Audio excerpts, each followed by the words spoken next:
하시면 내가 나가리다.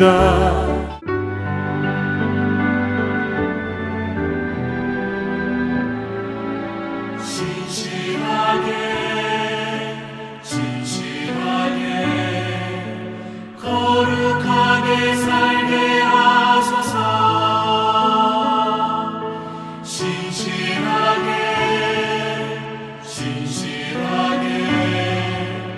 거룩하게 살게 하소서.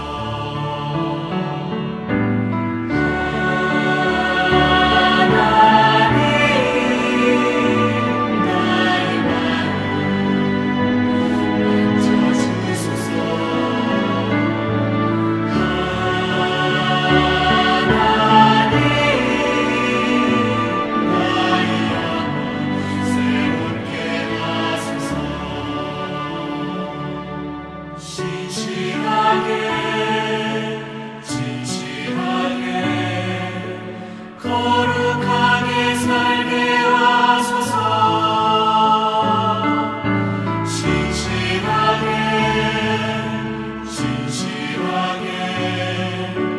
거룩하게 살게 하소서.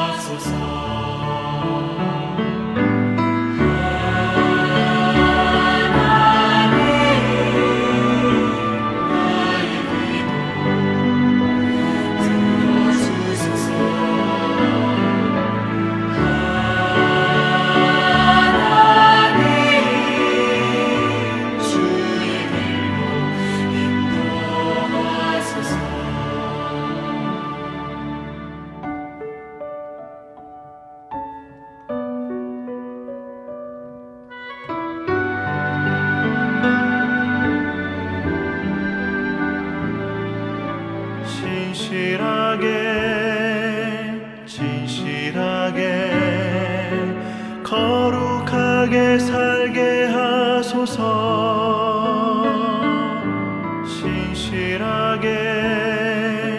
진실하게 거룩하게 살게 하소서.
오늘 함께 묵상할 말씀은 이사야서 31장 1절로 9절 말씀입니다. 1절 도움을 구하러 애굽으로 내려가는 자들은 화 있을진저 그들은 말을 의지하며 병거의 많음과 마병의 심히 강함을 의지하고 이스라엘의 거룩하신 이를 앙무하지 아니하며 여호와를 구하지 아니하나니 여호와께서도 지혜로우신즉 재앙을 내리실 것이라.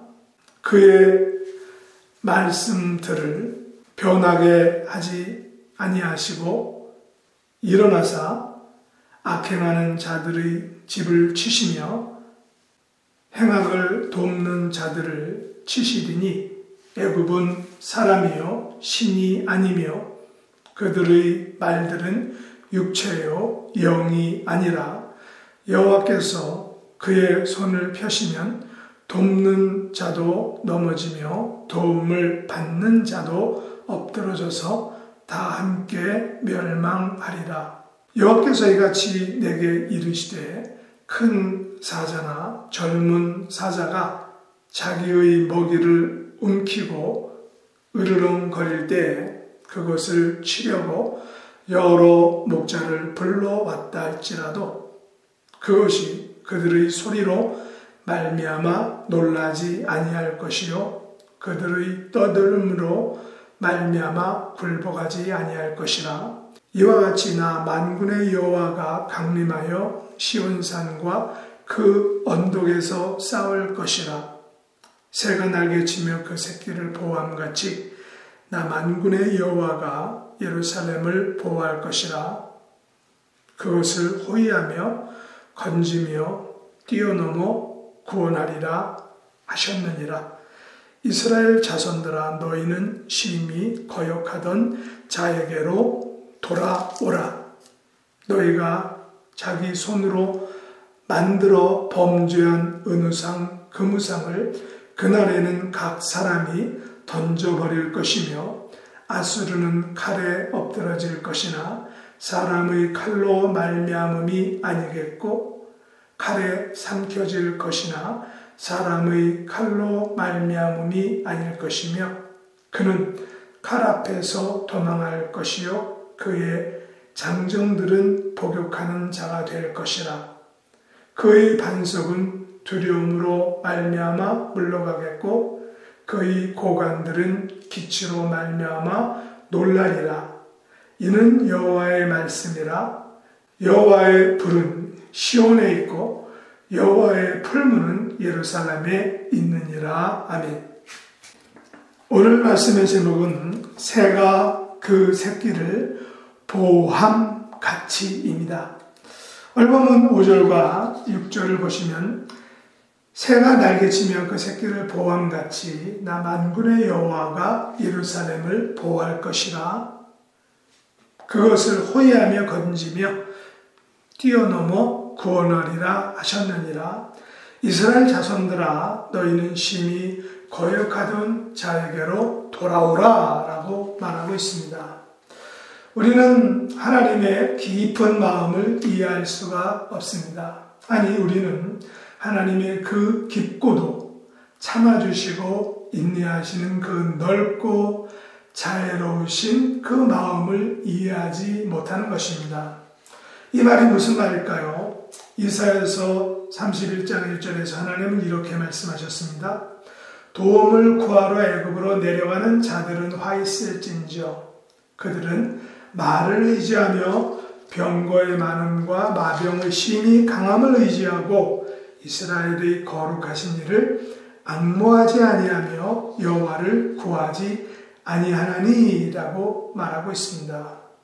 하나님께서는 이스라엘의 거룩하신 여호와를 앙모하지 않고 구하지 않는 그 이스라엘 백성들에게 무척 화가 나셨다는 것입니다. 그 증거가 바로 화 있을진저란 저주의 문장을 사용하게 하신 것입니다. 그래서 하나님께서는 당신을 앙모하지 않고 당신을 구하지 않는 자들을 심판하시는 것입니다. 2절에 보시면 그들에게 재앙을 내리시죠.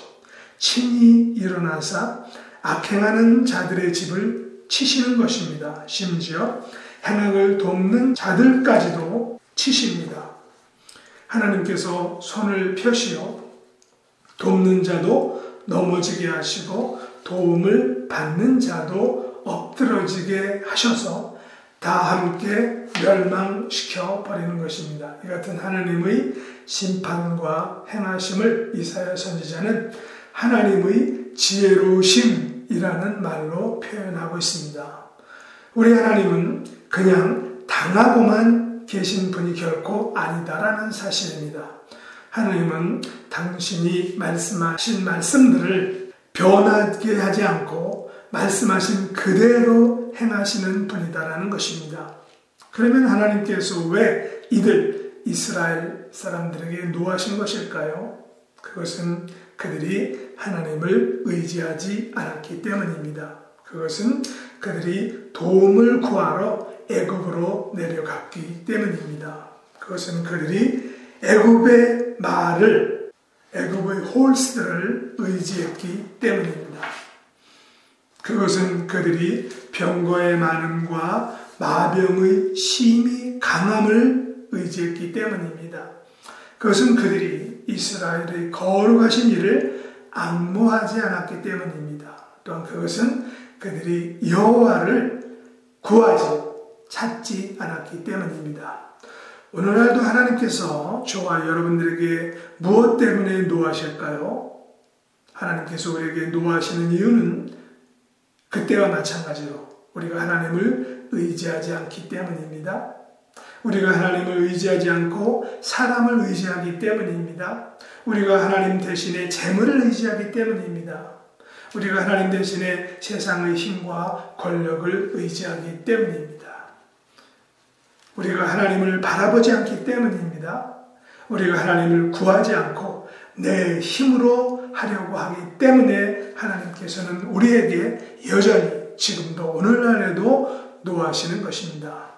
이것이 이사야 시대나 오늘날 우리가 사는 시대의 가장 심각한 문제입니다. 가장 위중한 영적인 병인 것입니다. 이것이 하나님께서 우리에게 재앙을 내리시는 이유이기도 합니다. 이것이 하나님께서 우리를 치시는 이유라는 것입니다. 우리가 하나님을 의지하지 않고 애굽을 의지하니까 하나님께서는 심판의 손을 펴시고 우리를 치시는 것입니다. 그리고 우리가 의지하는 그것들까지도 치신다고 말씀하고 있습니다. 하나님께서 우리와 우리 주변의 것들을 다 함께 멸하시는 것입니다. 이러면서는 하나님은 너무나도 무서운 분이시죠. 이사야 선지자는 이런 하나님의 모습을 뭐라고 표현하고 있습니까? 이것은 하나님의 지혜로우심이다 라는 것입니다. 지혜로우신 하나님을 당신을 의지하지 않고 다른 것들을 의지하는 자들에 대해서 재앙을 내리심으로 지혜롭게 행하신다는 것입니다. 결코 하나님은 당하시는 그 분이 아닙니다. 우리들처럼 당하고만 사는 그런 분이 아니라는 것입니다. 그런데 이렇게 재앙을 내리시는 것은 단지 하나님께서 즉흥적으로 하시는 행동이 결코 아닙니다. 이런 재앙은 철저하게 하나님께서 하신 그 말씀에 따른 것입니다. 하나님께서 말씀하신 것들에 대해서 그 말씀의 근거에서 심판하시는 것입니다. 그렇다면 하나님께서 재앙을 내리시는 것은 모든 것을 끝내실까요? 결코 아니라는 것입니다. 하나님은 여기서 끝내시는 분이 결코 아닙니다. 여기서 끝나면 복음이 아니죠. 하나님의 복음은 바로 그곳에서 재앙에서부터 시작하는 것입니다. 그러면 이스라엘에 대한 하나님의 복음이 무엇일까요? 이사야 선지자는 이스라엘에 대한 하나님의 복음, 그들을 사랑하신다는 증거를 두 가지로 이야기합니다. 그 하나는 큰 사자와 젊은 사자이고, 두 번째는 새가 날개치며 그 새끼를 보암같이 보호하신다는 것입니다. 첫째, 여호와께서는 당신을 자기의 먹이를 움키고 지키려고 싸우는 큰 사자와 젊은 사자에 비유하고 있습니다. 이야기는 이런 것입니다. 큰 사자와 젊은 사자가 자기의 먹이를 움켜쥐고 있습니다. 그런데 여러 목자들이 몰려와서 그 사자로부터 먹이를 찾으려고 합니다. 목자들은 사자 앞에서 소리를 지릅니다. 목자들은 사자 앞에서 떠듭니다. 그러나 사자는 목자들에게 전혀 굴복하지 않습니다. 비유가 좀 이상하게 느껴지지만 비유의 핵심은 어떤 것입니까? 만군의 여호와께서 강림하여 시온산과 그 언덕에서 싸운다는 것입니다. 여호와께서 누구를 위해서 싸우신다는 것입니까? 바로 당신을 의지하는 대신 애굽을 의지했던 자들을 위해서 싸우시는 것입니다. 당신의 말씀이 아닌 말과 병고의 많음과 마병의 힘을 의지했던 자들을 위해서 싸우신다는 것입니다. 이것이 이해가 되십니까? 여러분 같으면 여러분을 의지 않고 다른 사람을 의지했던 그 사람을 위해서 싸울 수 있을까요? 그러나 하나님은 이렇게 하신다는 것입니다. 그리고 이렇게 하셨습니다. 이것이 바로 복음인 것입니다. 두 번째, 복음의 모습은 어떤 것입니까? 5절과 6절을 한번 보시면, 새가 날개치면 그 새끼를 보호함같이 남한군의 여호와가 예루살렘을 보호할 것이라. 그것을 호위하며 건지며 뛰어넘어 구원하리라 하셨느니라. 이스라엘 자손아 너희는 심히 거역하던 자에게로 돌아오라 라고 말하고 있습니다. 하나님의 복음의 소식 두 번째는 새가 날개치며 그 새끼를 보호하는 것처럼 예루살렘을 보호하시는 하나님의 그 사랑입니다.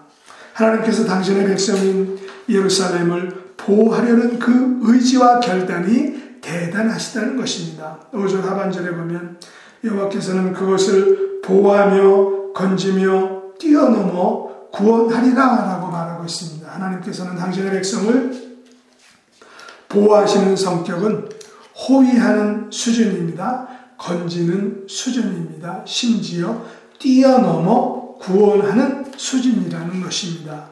매우 적극적이라는 것이죠. 뛰어넘어 구원한다는 것은 구원의 성격이 얼마나 급하고 간절하고 중대한가를 잘 보여주고 있습니다. 예루살렘을 보호하고 구원하기 위해서 그 앞에 놓여있는 장애물을 뛰어넘는 것입니다. 사람들은 누구를 구원하려고 마음 먹었는데 만일 그 앞에 장애물이 있다면 어떤 경우에는 포기할 수 있을 것입니다. 왜냐하면 그것을 하기가 무척 어렵고 자기의 한계를 넘는 것이기 때문에 그렇습니다. 괜히 뛰어넘어 구원하려다가 걸려서 자기가 넘어질 수 있기 때문입니다. 그렇다면 하나님께서 예루살렘을 구원하시려는 그 열정이 어느 정도인지를 우리 능히 가늠할 수 있다는 것입니다. 그리고 하나님께서 예루살렘을 구원하시려는 열정이 극에 달한 것은 바로 6절 말씀입니다. 거기 보시면 이스라엘 자손아 너희는 심히 거역하던 자에게로 돌아오라. 하나님께서는 지금 누구에게 돌아오라고 요청하고 있습니까? 하나님을 심히 거역하던 자를 향해서 그들에게 돌아오라라고 말하는 것입니다. 여러분은 여러분을 심히 거역하던 자를 향하여 내가 당신을 용서할 테니 돌아오라라고 쉽게 말할 수 있겠습니까? 쉽지 않을 것입니다. 왜냐하면 그 사람이 이미 나를 심히 거역했기 때문입니다. 나에게 큰 상처를 주었기 때문입니다. 나를 거역한 그 마음의 앙금과 말의 앙금 그리고 행동의 앙금이 아직까지 우리들에게는 남아있기 때문에 그렇습니다. 그러나 우리 하나님은 마음과 말과 행동의 앙금을 모두 내려놓으신 것입니다. 그리고 당신을 심히 거역한 그들을 받아들이신 것입니다. 다시금 품어주신 것입니다. 그 증거가 바로 돌아오라 라고 초청한 것을 통해 우리는 알 수 있습니다. 돌아오라 라는 것은 받아들이겠다는 것이죠. 다시 품어주겠다는 것입니다. 다시 용서하시겠다는 것입니다. 여호와께서 우리를 받아주시고 품어주시고 용서하시면 어떤 일이 일어날까요? 우리가 여호와께로 돌아가면 어떤 일이 일어나겠습니까? 첫째, 7절에 보시면 우리 손으로 만들어 범죄한 은우상과 금우상을 각 사람이 던져버린다는 것입니다. 더 이상 그들에게 은우상과 금우상이 필요 없습니다. 왜 그렇습니까? 그들이 여호와께로 돌아왔기 때문입니다. 우리가 여호와께 돌아가면 어떤 일이 일어날까요? 두 번째는 8절에 보시면 우리가 의지했던 것들은 사람의 칼이 아닌 하나님의 칼에 의해서 엎드러지는 것입니다. 그들이 의지했던 반석들이 물러갈 것입니다. 그들이 의지했던 고관들은 놀라서 도망칠 것입니다. 왜 이런 일들이 생기는 것일까요? 그것은 9절 하반절에 보면 알 수 있습니다. 이는 여호와의 말씀이라 여호와의 불은 시온에 있고 여호와의 풀무는 예루살렘에 있느니라. 여기 보면 여호와의 빛은 불은 시온에 있다고 말합니다. 여호와의 심판의 불꽃은 예루살렘에 있다고 말합니다. 하나님께서는 당신의 백성들에게 영광으로 불로 임하시는 것입니다. 하나님께서는 당신의 원수들에게는 반면에 심판으로 불꽃의 심판으로 임하신다는 것입니다. 오늘도 하나님의 보호하심과 그 보호하심 안에 거하면서 여호와만을 의지하고 여호와께로 매 순간순간 돌아가는 저와 여러분의 삶이 될 수 있기를 예수님의 이름으로 축복합니다. 기도하겠습니다. 하나님 아버지, 저희들은 이스라엘 백성들처럼 하나님을 의지하는 대신에 애굽을 의지하고 애굽의 말과 또한 그 병거들을 의지했던 것을 고백합니다. 그러나 그것이 아무 소용없음을 우리가 기억하기를 원합니다. 알게 해주시고 대신에 여호와를 의지하게 도와주시고 우리를 향해서 정말 젊은 사자와 그 먹이를 지키려는 그 열정을 가진 것처럼 하나님께서 우리를 그런 열정을 가지고 지켜주신다는 것을 기억하게 해주시기를 원합니다. 또한 하나님께서는 여호와의 불로 또 여호와의 풀무로 시온을 환하게 비춰주시고 또한 풀무로 예루살렘을 심판하심으로 말미암아 다른 사람들을 열국들을 심판하심으로 하나님께서 이스라엘 백성들을 얼마나 사랑하시는 것인지를 보여주신 것처럼 우리들도 그 하나님의 영광의 빛에 영광의 은혜 가운데로 나아가서 하나님의 그 영광을 맛보는 삶을 살게 하여 주시옵소서. 하나님의 보호하심 안에 거하는 복된 생애가 되게 하여 주옵소서. 예수님의 이름으로 간절히 기도드렸나이다. 아멘.